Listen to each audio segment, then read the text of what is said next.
to After Deadline, the media podcast. We're your hosts, Kathy Fowler. And I'm Mark Silverstein. We are former TV news reporters who turned to the dark side and now work as PR and marketing gurus. This week, we're talking with Natalie Walters. She's a business and money reporter at the Dallas Morning News. She has experience before working at the Dallas Morning News. She worked at The Street, Business Insider, and Motley Fool. So with those kind of credentials, I want to hear, all about her business knowledge. I want to get some stock tips, maybe even. You think she'll give us stock tips? I don't know. We're going to find out. Welcome to the podcast, Natalie. All right. So you are currently working at the Dallas Morning News as a money and business reporter.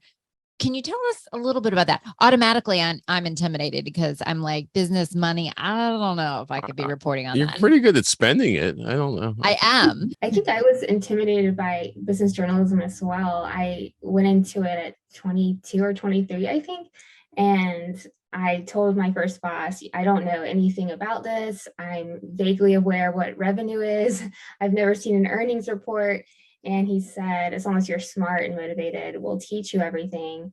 And it definitely, I think most business journalists do learn on the job. That first job was definitely a grunt job. I was writing 15 stories a day, obviously short. Where was this? The first job? The Street in New York City. So you were cranking out 15 stories a day for The Street? The Street is a big publication, a big outlet, a big platform. That's Jim Cramer's website. So he would come in around, I think I heard rumors 3 a.m., 2 a.m., and I would see him in the elevators. I was going into work around 6 a.m., 7 a.m. But that really taught me business journalism and how to read earnings reports. And that was the first time I really learned about stocks, other than my dad talking about stocks at the dinner table. That was my introduction to it. Did you ever make any mistakes, or it always got to the editor before it ever went out and you went, oh gosh, wow, that was bad? Oh man, I'm sure I did. It's been so long now that thankfully I've repressed that, but they were very strict on mistakes. I think I maybe misspelled something once, and it was definitely a big deal whenever that happened. So and definitely I went to grad school as well. And if you misspelled someone's name, it was an automatic 0. And so that's terrifying. I don't know how you pull that up, but I do know a few people that happened to. So wait, so what did you say? You're 21, 22 and you're at The Street? Is it, how did you get that job at such a young age?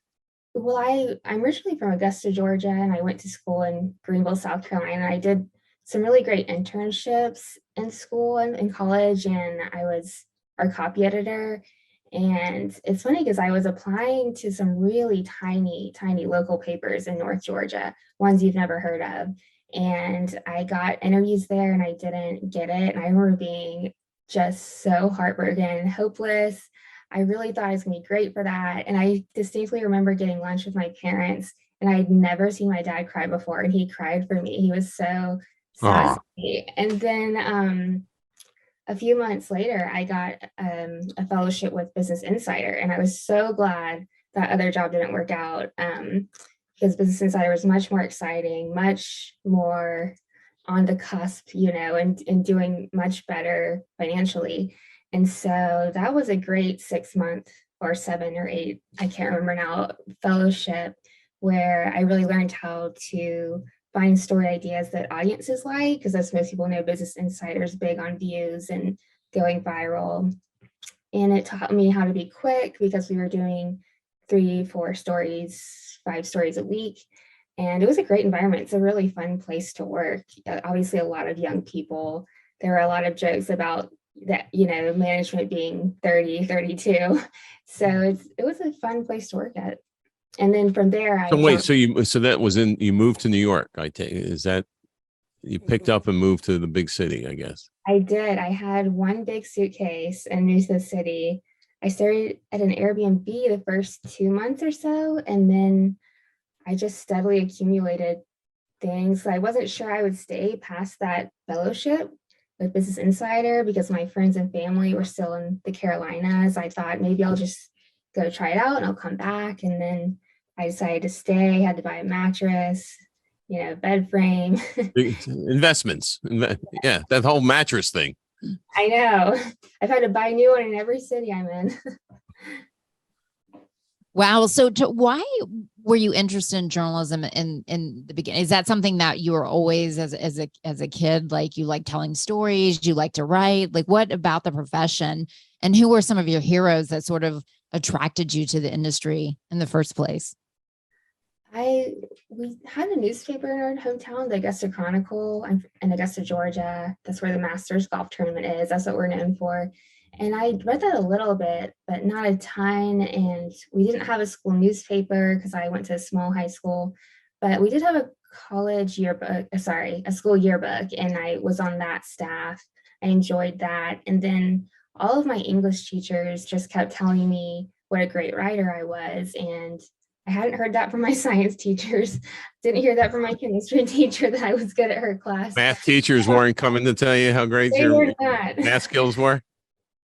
Did not hear that once in my life. So I was trying to think what I could do with that. And I knew journalism wasn't super stable or lucrative, but it seemed more stable than trying to be a book writer or something like that, or a screenwriter. So I decided to try it out my freshman year, and I really loved it so much. That first time I had a story published in the school paper, I loved seeing it in the paper. I loved hearing my friends tell me what they thought about it. I loved it. What was the story? Do you remember what was the story about? I think it was about about the lack of sleep on campus. And I interviewed my roommate and a couple friends. And I remember I took a photo with my iPhone of my roommate like lying on the floor asleep in our dorm room with books around her. Definitely a staged photograph, which you're not supposed to do that, but I don't think I was aware of that at the time. So that was a fun story. And I think I just really liked the feedback and getting to tell stories.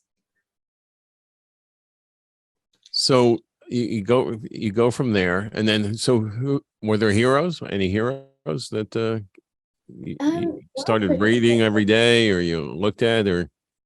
We had a lot that we went over in classes that I would start to read, but I feel like there's honestly so many good journalists. It's hard to really pick one or two. It's more about the story. So I was more drawn to reading really interesting stories versus focusing on one person and their work.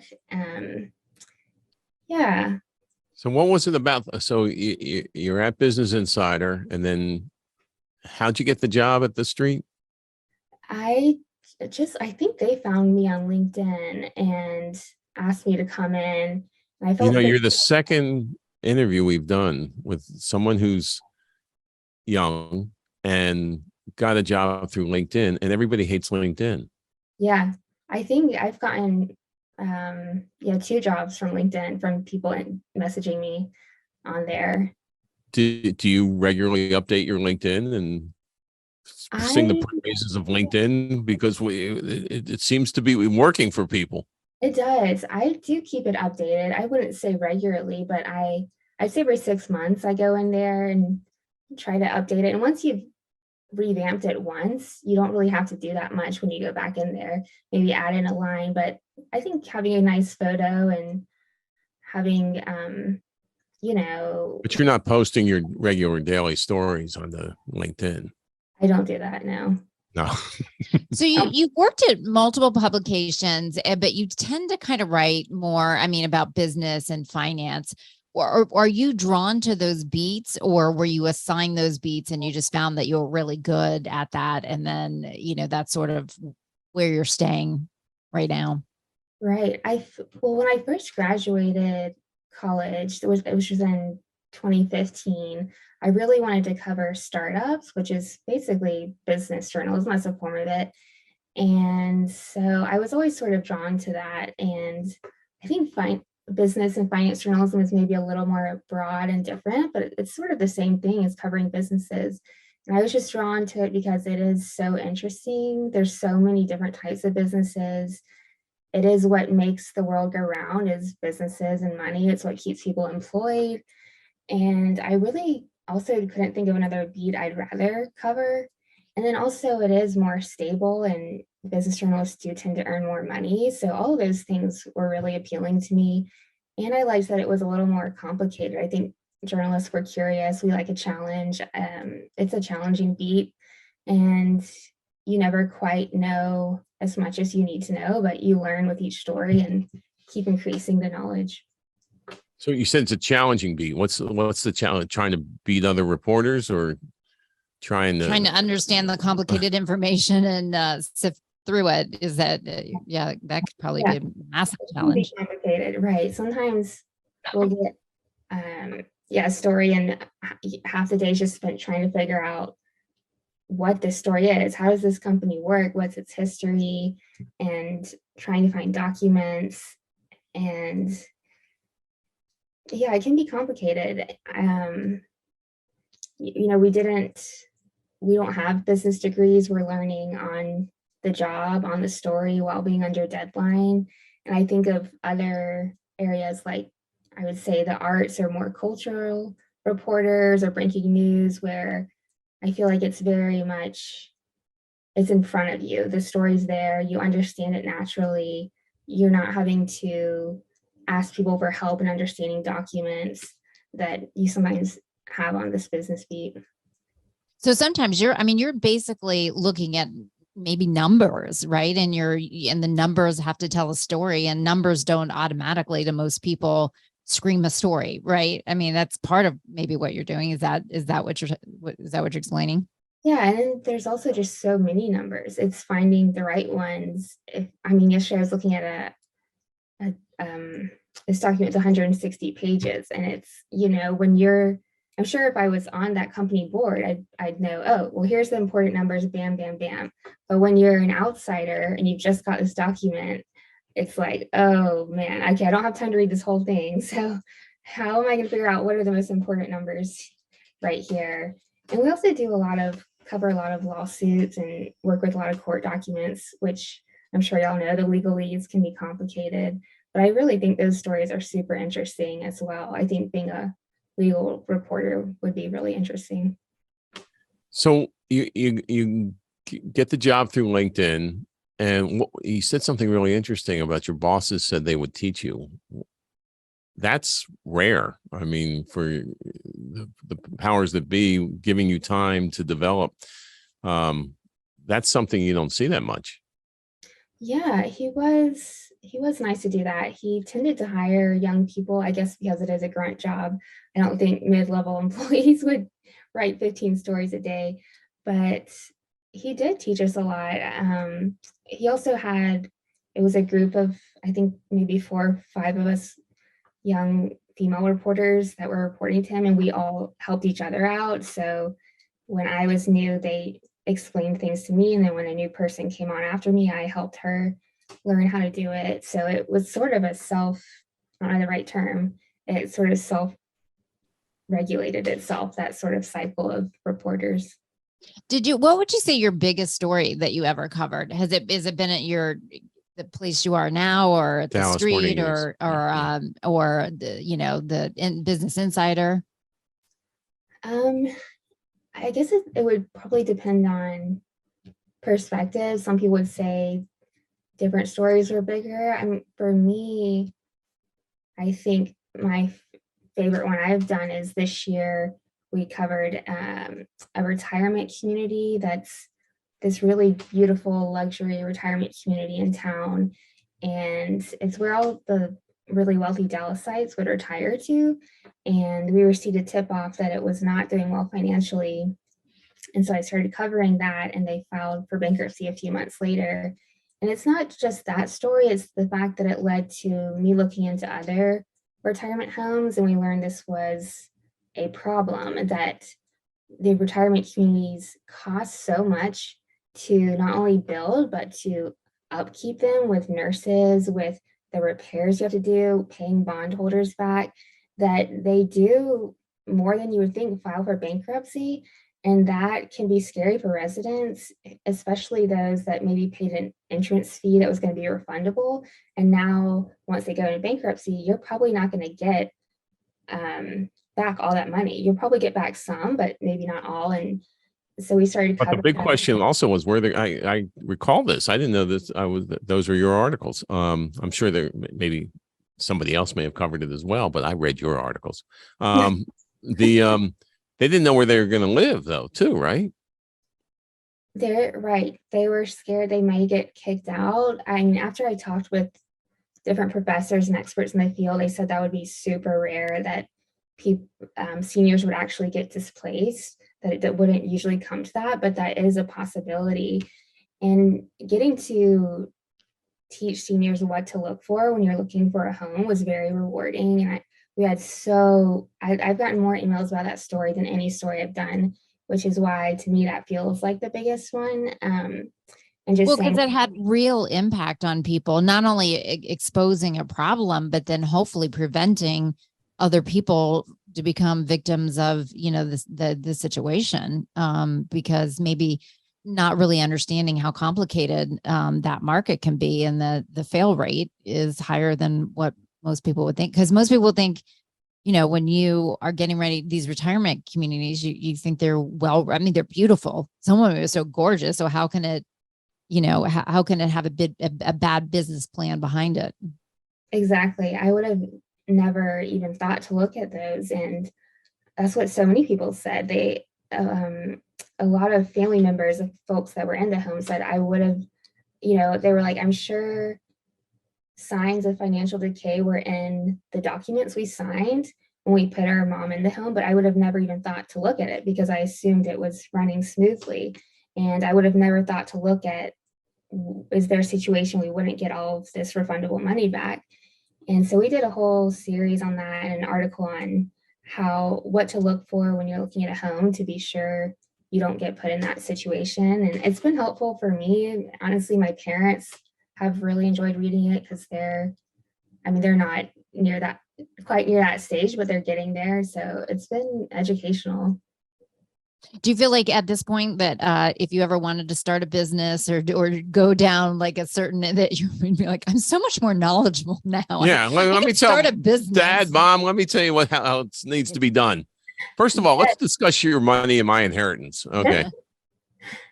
Yes. Are you talking about a business in general or retirement? Yeah, a business. Like if you wanted to start your own business, you would probably have, you've got this. You have a master's degree, you have a PhD, even though you don't. I mean, you've learned from the real school. I do think about that. Yeah, I do frequently. I think about just how many people I've met, and then you do sort of keep up with their companies and seeing which ones failed and which ones didn't. And I even think about, what was their personality like? And, did that have something to do with why that didn't work out? Or I think also just meeting so many successful people and realizing they're not different. I know we hear that all the time, but I mean, I remember a few months ago, I was telling a friend, I was interviewing someone that day and they were like, that's a billionaire. And I said, yeah, I know. We interview billionaires, I wouldn't say frequently, but I mean, it definitely happens. And he couldn't believe it. And I realized that in this job, you do forget that. It's not, you don't get starstruck because you interview so many important people and they're so very human. And it makes you realize if they can do it, I could do it. It's just a lot about hard work, persistence, obviously a little bit of luck, sometimes connections or family, money, but I definitely do think about that. Or if I wanted to go out of journalism, could I get a job working for a startup or a company on the business side? I think it'd be really interesting.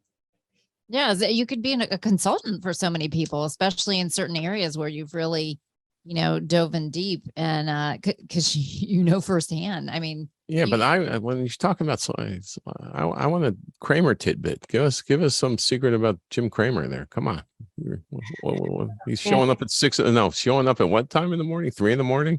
3 a.m. Right. He was quiet, honestly, which is, I guess that's sort of funny because that's a tidbit right there. Kramer was quiet. It's quiet when I saw him, but like I said, I honestly, when I was there, he was on a CNBC show, and we would write up some stock reports for him that we would cover. But it was a very, very hectic newsroom. One of those ones where you don't eat lunch, and you don't get out of your seat, and you do not leave 5 minutes early. You stay until the dot.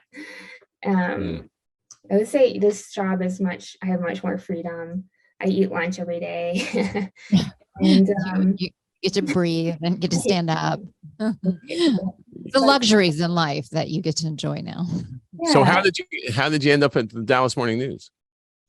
So at the Street, I became a beat reporter there, working on tech and media stories. And then the Motley Fool reached out to me on LinkedIn after one of my stories at the Street went kind of viral. That would probably be my biggest story there. Is I just happened to have interviewed someone who used to work at Amazon. He said, I think the grocery industry is about to get a big shakeup, and I think Alibaba is going to try to do the same thing in China. So I had this interview on record, and then it was like the next morning, some big news came out about, I think it was Amazon and Whole Foods. That deal came out, and we had just talked about Amazon and Whole Foods. So I wrote it up real quick. We put it out, and it went like just really crazy on the interwebs. And so Motley Fool reached out to me and offered a job, and so I worked with them for a bit.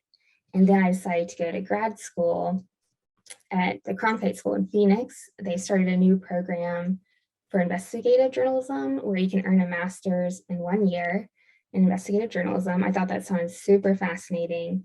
And I was really interested in doing more data work, more in-depth work. I was interested in learning coding. And because it was a new program, they were offering folks with a lot of experience. I wouldn't say a lot, but some experience, you could get a full ride. So the fact that you wouldn't need to pay anything was what sealed the deal. And so I did that for a year. It was super fun, super helpful. Really loved that program. So much good experience. And I was thinking I'd like to do something in local news where I am able to do a better variety of stories, more in-depth stories, instead of just turning out quick stories on the business world. And so I took a break after 2 semesters in grad school to do an internship with Dallas News to see if I'd like it. I loved it, and then finished out the master's, and I came here. And yeah, it's been great. A lot of us took off that summer to try something in journalism to see what we would like. There was, I think, maybe 16 or 17 of us in that class, and we all sort of did different things and then came back together for our capstone project at the end. So you're not afraid to move around. That's a big deal. I mean, if you want to be in journalism, you got to move. Yeah, I think you can definitely obviously stay in New York. There's so many jobs there. And there were definitely others I looked at there that just didn't quite feel right. But there's so many jobs in New York. But yeah, I think if you're not in New York or maybe LA or DC or Atlanta, yes, you do need to be willing to move around unless you're willing to just sort of stay with your local paper. I mean, I'm sure you guys know I do think today it's more acceptable to move around. There's so many young people that are just move around a lot, and sort of what people do. It's funny because I was talking to a friend just this morning. She was thinking of taking a new job. And she was saying how many people you look up on LinkedIn and you see they stay at a job for just 2 or 3 months and then they jump. So I guess, people have to be in control of their career, and yeah, I guess people got to do what you think would be best. So if you look at the journalism industry, as a whole, it's changed a lot, obviously, in the last, few decades. But do you feel like you have, is it changed as much in your industry? And do you feel like you're a little bit removed from some of the insanity that's going on in journalism, as people saying fake news, not paying attention to, not seeing this news as a authoritative figure, and where you can actually trust the news? I mean, are you removed for that, or do you still feel some of that in your beat as well? That's interesting. I do think we're somewhat removed from that. I think that tends to be geared at politics, like political coverage. especially with the bigger papers like the Times. So I do feel like we're a little bit isolated from that, but at the same time, I definitely feel the effects. It's not that, I mean, I see people saying that, I feel people feeling that toward us, and it can be discouraging because I mean, I know that I've been in newsrooms across the country and there are no meetings happening about how to strategize or how to put out fake news or how to trick people or put out a certain point of view. It just doesn't happen. We would never do that. We also don't have time to do that. We're stressed and under deadlines. And so it's hard to believe that some people actually think that happens. And I'm sure maybe at publications that obviously have a very distinct point of view and are open about that, obviously that probably happens. But I'm talking about legitimate publications like the Times, the Wall Street Journal, Washington Post, the Dallas News. That doesn't happen. And it makes me sad that people think that because they're doing themselves a disservice. They're not getting news to keep up with the world. And you can choose not to read the news.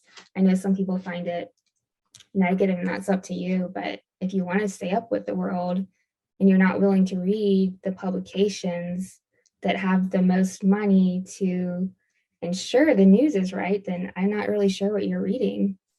And can you explain like the consequences? I think people, think that some journalists, are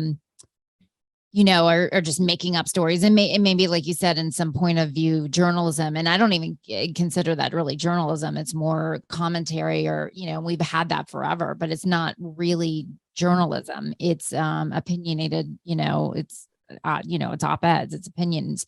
But when you are, what would happen if you would make a mistake in a story or you would make a mistake in a few stories? How important when you tell people like and explain journalism that dudes mistakes are like can kill a career or kill your credibility.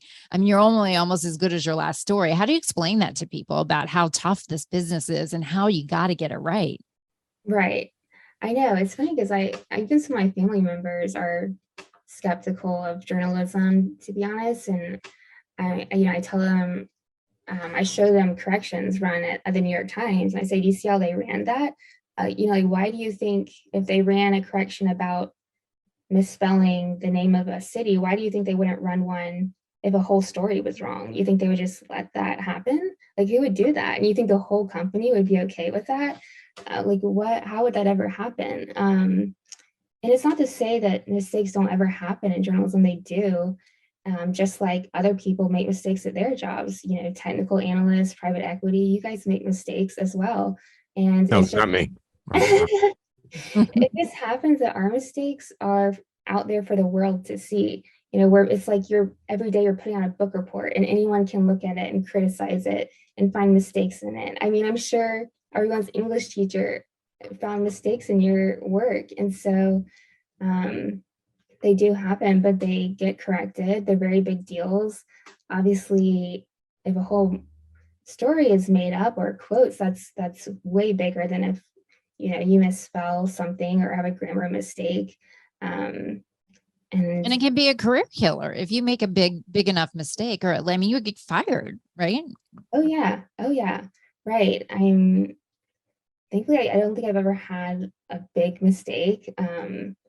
It's just been something that was very easily correctable. But yeah, absolutely. If you made a mistake that was big enough, it would kill your career. I know there was a reporter earlier this year that was making up stories. I think when I think of big mistakes, that's what I tend to think of, because I can't think of people that have really messed up a story at our newsroom. But yeah, it would be a famous story about Janet Cook from the Washington Post, who won a Pulitzer for a story that turned out to be made up, but she paid the price. As she should, But I think it was interesting when you said that, there aren't meetings where we're getting together and trying to figure out how to skew the news. When we were in TV news, and I tried to explain to people, I'm like, yeah, we were coming up with new angles and made up things because we go out on a story and the photographer and I couldn't even agree on a radio station to listen to.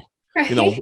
We couldn't agree on where to go to lunch. How are we going to agree on how we're skewing the whole news product? I know. Yeah.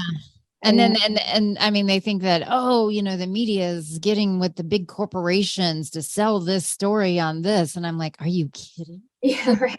I mean, that's so ridiculous. If you understand anything about journalism, first of all, somebody would be writing about there'd be another journalist in the same newsroom exposing what was happening in their own newsroom. Absolutely. There'd be a whistleblower. That would never happen where everyone was silent. It just wouldn't. So how did COVID change what you did? So I was in grad school when that happened. I was actually on a reporting trip in Panama when it broke out, and we weren't sure we'd get back in. We were covering the immigration crisis happening there. We did get back in, and it was spring break. We all said, bye, see you in a few weeks. And then we never saw each other again, which was really sad because we all went home for a few weeks, we thought. And then the rest of the grad program was obviously on Zoom. So I did my internship with the Dallas News on Zoom from Augusta, Georgia. And so that was interesting, covering Dallas from home. And I really loved it. I think part of that, though, I was thinking about this recently, is that I was living at home. So my parents took care of everything. They were cooking, cleaning. I didn't have to worry about anything. All I got to focus on was my work. And I think that was super helpful. And it just showed me how much relief you get from just having help in life. I say that as someone who's still single at 29. I mean, that's sort of off topic, but just how much freedom that gives you in your day when you're not the only person running your household. But anyways, I just had to make a lot of phone calls, ask people on the team a lot of questions about Dallas, look up a lot of stuff online. But I think I did really great work that summer, and I won an award from Cebu for one of those stories I did. And like I said, I think part of that was I honestly didn't have anything else to do. I worked overtime a lot because there was nothing else to do with COVID. So and that all made a difference. And you probably would have done that if you were in Dallas anyway. Yeah. But the fact that kids, if you're listening at home, the ways to advance your career is just to work hard during a pandemic. So if you can get a pandemic scheduled, but no, I mean, you would have, worked that hard, maybe not, all those hours, but you would have been in early, out late, and working the phones. Oh, totally. Yeah. I think, right, the circumstances did make it easier to work overtime, but it would have been the same stories and the same interviews and everything like that. I mean, I think it was also, there were just so many stories to tell. It was so easy coming out with stories that summer because you just pick an industry, pick a company, and call them and ask how they're being impacted. And every one was interesting, and it was sad, but it was interesting because this was a historical event. It hadn't happened in any of our lifetimes. And people really wanted to talk because they were hurting and their companies were hurting. So they really wanted to talk to us. Now that you work at the Dallas Morning News, are you? Well, wait, is it the Dallas? It was always the Dallas Morning News to me, and you keep saying Dallas News. Are we getting it right? Or are we It's the screwing Dallas it up? Morning News, but we do shorten it to the Dallas News sometimes. Okay. So do you concentrate on like the Texas areas? That do you still do national stories? She did a story the other day, and this will be dated when this runs, but about people renting out their backyards for dogs. It's a great story. It's like Airbnb for dogs to crap on your backyard for you. And people are making $1,000 a month, right? Or more. Right. I think in California, maybe $3,000 a month you can make. Right. That was an interesting story. So we focus on North Texas, which is sort of the Dallas-Fort Worth area. And we keep it to that, but we do some national stories as well. And we have so many big companies here that I think a lot of our stories naturally skew a bit national. But right, we focus on North Texas. Got it. Where do you see social media has, are you, some newsrooms, I know they used to, I don't know now because social media has become a bit difficult and people are targeting journalists through social media and kind of bullying them. Did you have, but a couple of years ago, journalists had to be on Twitter and Facebook, and that was sort of like a whole nother side gig that you had to do. And do you have to be on social media? Do you find social media helpful to spread and expand your stories to a different market? Or like, how does that fit into your reporting and what you're doing on a day-to-day basis? I think it is helpful. I wouldn't ever delete my Twitter as long as I'm in this industry, because I do think it's helpful to keep up with news, keep up with contacts, learn from other people. A lot of journalists tweet out things they wish they did better, or tips they have, or even mental health tips or careers. So I think it's really helpful to be on there. I do think in local news, it's not as helpful when you're tweeting out stories. It's still a good thing to do, but I think it takes on another form when you're working in a national outlet and tweeting. Obviously, there's just more people on there, more people interested in it. But I've definitely gotten some good traction on there when stories are just really interesting. Like I did one on a cryptocurrency class taught by a 21-year-old at a senior living facility, and people on Twitter just really loved that. Obviously, there's a lot of crypto fans on Twitter, so that naturally sort of took off. So it kind of depends on it. Maybe you find a niche story that really fits with Twitter's interests that can take off. But I mean, is there a difference between the stories you do for online and the ones that make the hard copy or the daily paper, or are they the same stories? Or yeah, they're the same, and they typically go in the same day. Usually, we'll put it up maybe online at 2 p.m. and it goes in the print the next day, or sometimes we schedule it to go up at 6 a.m. But they all make it in print, and sometimes if it's a longer story, it may come out Monday and we'll hold it for the weekend for print. So, but they all get in there. do the same rules apply? I've noticed from the PR side that we have been, or our clients have been screwed by things that were, on the blog, and then they didn't verify things. They just wrote things for the online version, and then it would make it into the hard copy. I'm like, wait a minute. You didn't call. You didn't, do any of the things you're supposed to do because it was, it was online. This is going back a few years, but does that go on? Not by you, of course, but they don't call to get more information. They just run a story. Yeah. We've Yeah. had that happen with, and we're in DC, so it was like a big outlet. I won't name any names because we still deal with them, but yeah, I mean, it's so easy to call. I feel like you always get more interesting tidbits that we always try to call to get some more information. Well, you mentioned your age, and a lot, boy, I sound old here. Okay. But a lot of people, younger people, don't even like to use the phone. Was that like a skill you had to develop, or you just were used to talking on the phone? That's funny. Yeah, I mean, I also, still grew up in a time where we did have to talk on the phone. I had to memorize my friends' numbers. So I think I got a cell phone in college, maybe, or in high school. But I am a little bit more shy, I would say, a little bit more introverted. So I did worry about that. But I think it's just a different side of me comes out when I'm interviewing people, and I don't really feel like myself. It's like I'm doing a job. So I've never felt nervous or hesitant about it. And it has given me more confidence. I remember listening back to one of my first interviews I found on an old computer, and I was just cringing. I couldn't believe it. I mean, it was so bad. I was so not confident, so nervous. And so now I still cringe a little bit when I listen to my interviews back, but I can tell it's so much better now. I worked, one of my first jobs was on the Hill as a radio reporter, and I would go interview senators and congresspeople, and I was so nervous when I would interview them, and I would ask the stupidest questions.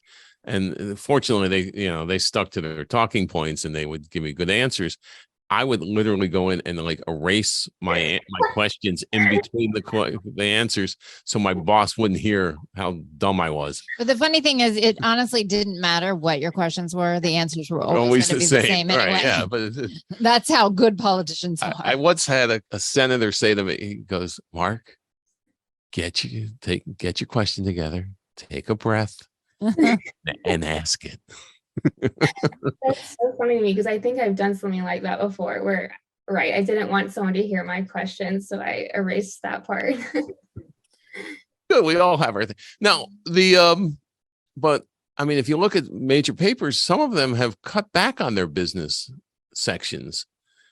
Dallas News is still robust with their business section. That's great.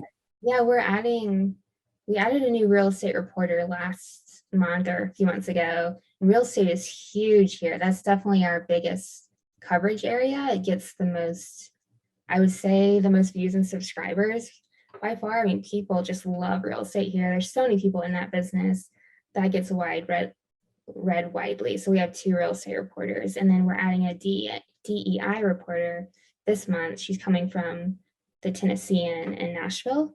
So we're adding, and I think it goes back to business sections do tend to be really well read, and they're well read by people who are, very successful and have the money to spend on the publication. I think that helps. And then also Dallas is a huge business town. I mean, it's a big city, tons of companies here who come for the nice regulatory environment for businesses. They love moving here.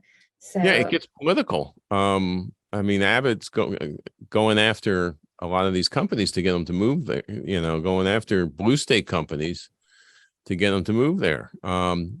Do you avoid the politics, or do you have to get involved in the politics? Does that sometimes you can't avoid it and you got to deal with it? Is that, I mean, how do you deal with those political issues that come with covering the business stories? we don't shy away from it when it's involved. It's obviously not always involved, but we do have to contact Abbott's office some and work that into the stories. Or, we've had a lot of Roe v. Wade issues coming up and looking at what businesses are doing about that. Or, with COVID, there was a lot of controversy there, and with the riots that happened that summer. I think politics and business do, they definitely intersect a lot with stories. Do you, for people who don't understand the behind the scenes journalism, can you explain sort of like at your paper, like the sort of separation between church and state, between like ads and journalism? I think some people think that the car dealer, the sales guys. Well, they have billionaires there who are reading the paper. So that means more advertising. No. But the advertising doesn't get involved. No, I'm explaining that. So do the sales guys don't like lean on you and go, hey, listen, there's a good story here. Can you explain that a little bit? I mean, I can say I don't even know who our salespeople are. I've never met them. I don't know their names. I don't know where they work. I assume in our building. We've never talked. So yeah, there's no connection there. We do, when we get pitches, it's from a company's PR professional or their communication specialist. And we look at a story. If it's interesting to readers, we'll write it up. If it's not, we pass on it. Or if it's, a lot of pitches, which I'm sure y'all are aware of, can be too gimmicky and salesy. If I think about this a lot with financial companies, will write a pitch where they just want me to write about a financial product. Well, why would I write about that? Why would I write about that at a local paper? That's just an ad. And so I think there could be some companies like Bankrate that might write about that, where they're not strictly a news company, but that's not something we would write about. But so you'll look over our pitches and give us advice yeah, on how to fix our pitches. For a consulting fee, I'll do that. Okay, there you go. Yeah, of course, there comes the business. All right. No, well, that's a good thing. Like we, as former journalists, when we write a pitch, I mean, basically we're writing it almost like a news story. You know what I mean? So we know not to be salesy, because we know it's just going to go right in the trash can, where it deserves to go. Or something I'm still surprised at is sometimes I get pitches from someone with a very sketchy looking email signature, where it doesn't look like a legitimate company. It's like they just typed it out, and that does impact, how legitimate it looks. I think that's such an easy thing to do, is to create a nice sign off where it does look like a legitimate PR company. But you do take pitches from PR companies and look them over. I mean, what's the best way to reach you? We don't have any clients in Dallas yet, Well, we might. Yeah.